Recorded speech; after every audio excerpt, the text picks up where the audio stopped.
Paix et grâce, mes bien-aimés dans la foi en Jésus-Christ. Je ne devrais pas être parmi vous ce matin, en ce jour de fête des Pâques, mais le devoir ministériel m'a obligé. Alors, tout à l'heure, à 5 h du matin, le Saint-Esprit m'a saisi et m'a révélé les 4 effets de la Pâque dans notre vie au sein de l'Église. Alors, notre enseignement est sur la Pâque, notre délivrance. Jésus-Christ, notre Pâque. Vous allez prendre le livre de Luc, chapitre 22, verset 14 au verset 19. Je reprends. Luc, chapitre 22, verset 14 au verset 19. Rapidement, le premier bienfait de la Pâque, c'est la réconciliation. La Bible dit, il s'est mis à table et les apôtres avec lui. C'est-à-dire, Jésus s'est mis à table avec ses apôtres, d'un commun accord, avec un même but. Ils étaient autour de la table pour le repas de Pâques. On ne peut pas être ensemble ou manger ensemble si on n'est pas unis, si on n'est pas réconcilié. Donc il est temps que l'Église, au sortir de cette Pâques, vu les situations actuelles ou la situation actuelle, il est temps que l'Église se réconcilie entre elle-même. C'est-à-dire les chrétiens doivent se réconcilier. Le corps de Christ dans le monde doit se réconcilier. Parce que Jésus est notre Pâque. Nous nous retrouvons autour de lui pour le repas de Pâques. Je pouvais dire autour de lui pour écouter sa parole. Vous allez comprendre que la parole de Dieu, c'est aussi la nourriture spirituelle. Alors,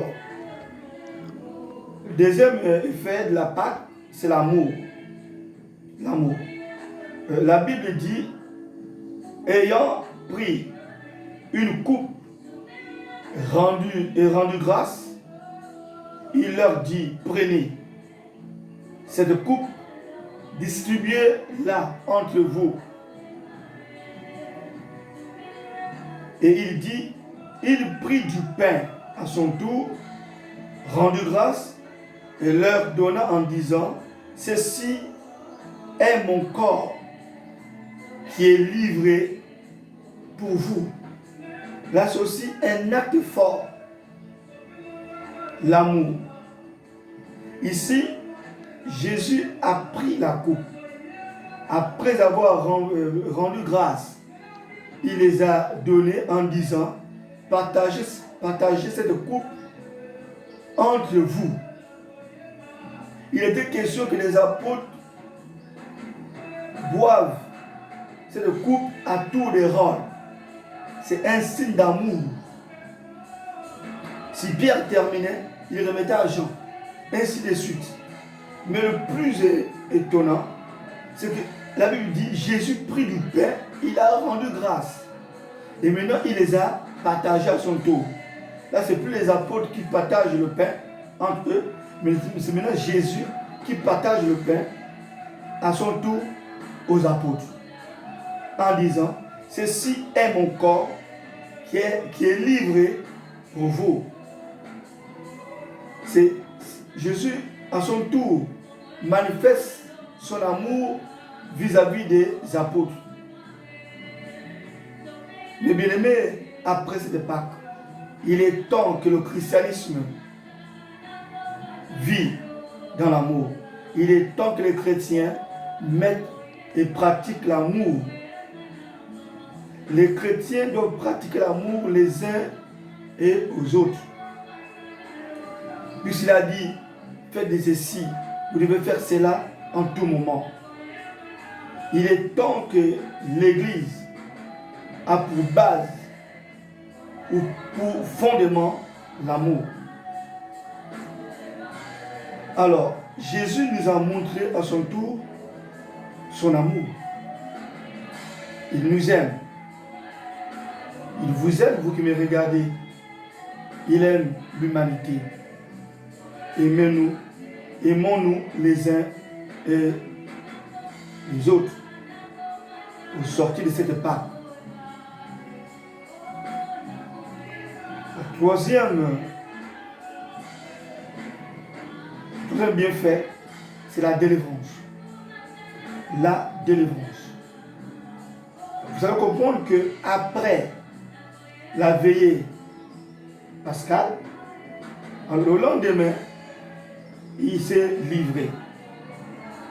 Mais par sa mort sur la croix, nous avons été délivrés de la puissance du péché et de la puissance satanique. Je peux aussi dire les œuvres des ténèbres. Il nous délivre par sa mort sur la croix. Aujourd'hui, le péché n'a plus de pouvoir sur nous. Nous avons été délivrés du péché il y a plus de 2000 ans. Donc, le péché n'est plus notre ami. Le péché ne peut plus nous dominer, ni dominer notre vie. Nous avons le pouvoir sur le péché et nous avons reçu le pouvoir de dominer le péché.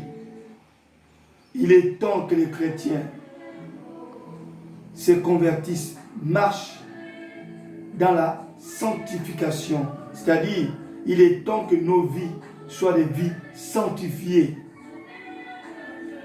Alors, la puissance satanique, ainsi que les œuvres des ténèbres, n'ont plus le pouvoir sur nous. N'ont plus le pouvoir sur nous. Nous ne sommes plus esclaves de cette puissance satanique. Que le chrétien sache que Jésus est mort sur la croix pour le délivrer de ces choses-là, de toutes ces puissances sataniques. Donc, que le chrétien ne baisse pas les bras. Le chrétien doit prendre les armes que le Seigneur, par l'intermédiaire de l'apôtre Paul, nous a révélées. Parce que nous avons été délivrés de la puissance des ténèbres. Je veux dire à quelqu'un, n'ayez plus peur des sorciers, de toute personne qui pratique les loges, n'ayez plus peur des œuvres sataniques ou des pratiques de la sorcellerie. N'ayez plus peur de Satan ni des maladies. Aucune maladie n'a le pouvoir sur vous. Je le dis au nom de Jésus. Quatrième mot, c'est la victoire. Savoir qu'après sa mort sur la croix, Jésus est revenu à la vie. Donc par sa résurrection, nous avons reçu la victoire. La mort n'a plus le pouvoir sur nous. Nous avons la victoire sur la mort. Nous avons la victoire en Jésus. Quel que soit l'endroit où les lieux nous serons, quelles que soient les situations, quels que soient les problèmes, nous serons toujours victorieux. Que cette Pâque soit pour vous une grande Pâque.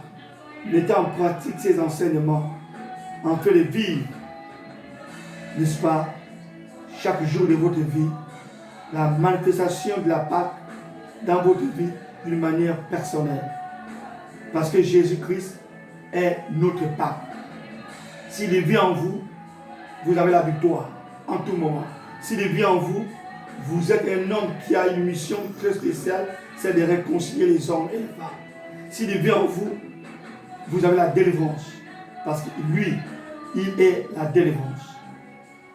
S'il vit en vous, vous avez l'amour. Parce qu'il est l'amour. Mes bien-aimés, que mon Dieu par Jésus-Christ vous bénisse. Bonne fête des Pâques. Soyez tous bénis. Paix et grâce. Merci.